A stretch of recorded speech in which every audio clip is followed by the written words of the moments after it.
I now turn to Murat Sartas. Mr. Sartas, you're the Chief Scaling and Impact Officer.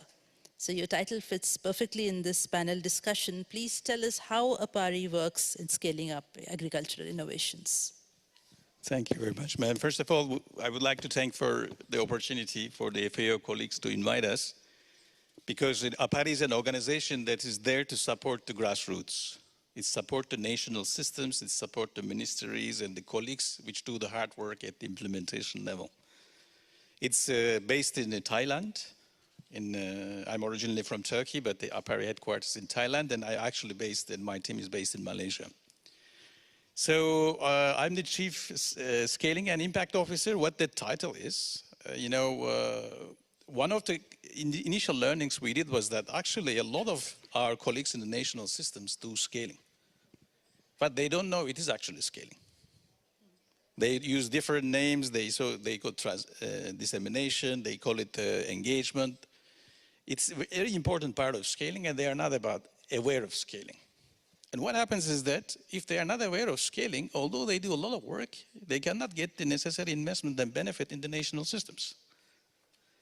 So what we thought that really to support the Asian agenda and Pacific agenda, and if you look at the statistics, for example, the largest consumer of meat and actually largest producer across livestock is China.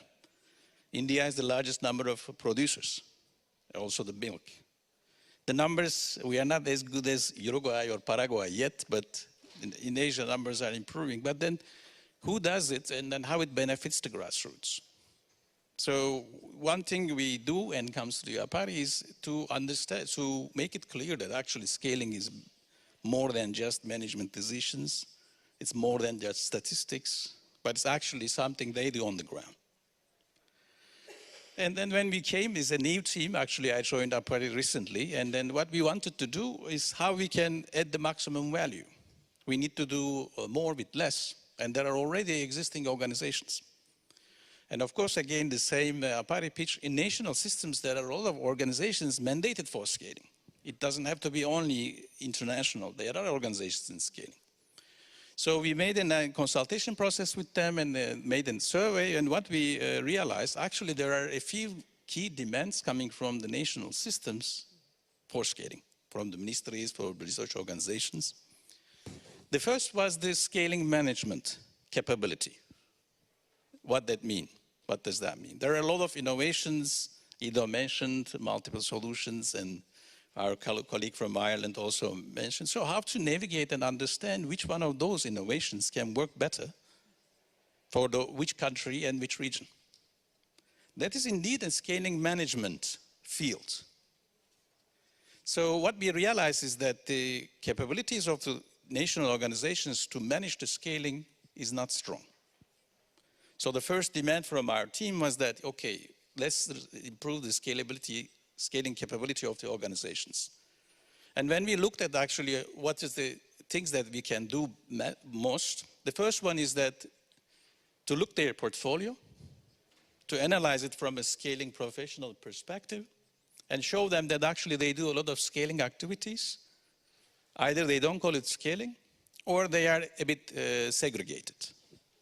So we share the learning about state-of-the-art, how to manage scaling. Ido mentioned scaling readiness approach, for example. It's one of the very good systems used by CGIAR. Or FAO have the Science Technology Innovation Portal, and the Innovation Unit have some capabilities. Other international capabilities, that is the science of scaling. So we first try to share the learning for the national organizations to operationalize that.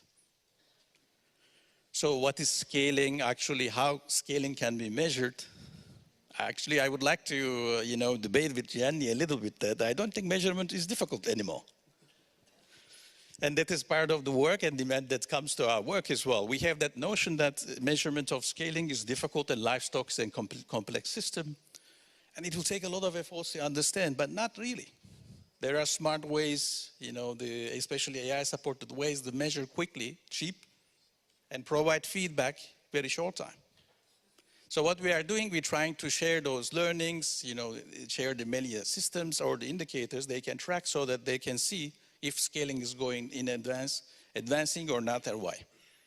So we are providing them a bit of, how to manage the intelligence, how to collect data, and what are the smart ways of measuring scaling. The other needs come for APAARI that is a lot. So we talk a lot about AI. I think everybody is, talking about AI. But when we look at the AI, we perceive AI as a technology. It's not only a technology. So what we want to do, and actually started to do it already, to make colleagues use AI independently. Use of AI is more important than developing AI. Particularly our member states, which are low and middle income countries, they have limited resources. When they hear AI or when they see a fund, international fund coming for AI, they immediately want to develop a technology. That is not the most impactful way to benefit the countries. The best thing about AI is to make it useful for the national systems. Use it for their existing workflows in the ministry.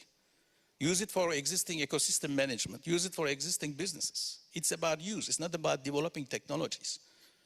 We have the leaders in the region, China to a certain extent, India and Malaysia developing AI technologies. That's really beautiful, but the real impact comes through its use. So what we are doing is working with the ministries and understand how they work now, who does what, how the knowledge flows, where the money goes, what are the challenges in operationalizing, writing funding projects, and so on. And we try to see which part of these dots AI can help. So what we do is we analyze the workflows, and we analyze the AI tools that can address their concerns, and what we call, and create a human elevating AI capacity, so that our colleagues in the national systems can use AI more and more to do their job better. It's not about using a better technology coming from somewhere else, but it's about using AI for their own. So what we try to do is indeed also build their AI capabilities. There are a few others, but I will be happy to share later. I think there's a lesson in scaling right there. So first you have to see what you already have in hand, recognize its value, and actually use it at scale. So that's a big lesson for all of us. But still, I'd like to ask you, would you like to walk us through a particular case in which you were able to scale a specific solution from research all the way to regional or nationwide adoption? The scaling work is not that long-term enough to see the effect in APAARI because as we've seen, all the scaling processes takes a lot of time, but we see the early signals of success. What we see is about, as I said, APAARI focused on not on the technologies, but the ways of innovations to make those technologies work better. And then one part of it is actually creating organizational innovations, not policies, organizational innovations. Policies are, of course, important. So we are working on organizational innovations and trying to understand the strengths of our members. For example, India is a leader in frugal technologies. So if you want to build scaling capabilities within the region, so how are we going to learn Indian experience? Or Thailand is personally, I'm also learning more, but one of the best or most successful countries in the world for packaging and the servicing different agricultural products, including meat. Or Vietnam has a significant learning and capability in frugal machinery. They build a skeleton of machine and it works. You go to farm, everybody can fix it without larger investments. So what we do, and we see initial success, we try to understand the locally grown innovations that works in the Asian context particularly, and how we can create bridges for it used to be, in this case, for the other countries, and also helping them to recognize their strengths, which is actually not published enough or not showcased enough internationally. And then I think I will leave it there for the questions, but what we try to do is really discover what is there and then already use it, as you mentioned. That's our success strategy. Thank you so much. Now turning to Ismail Silla,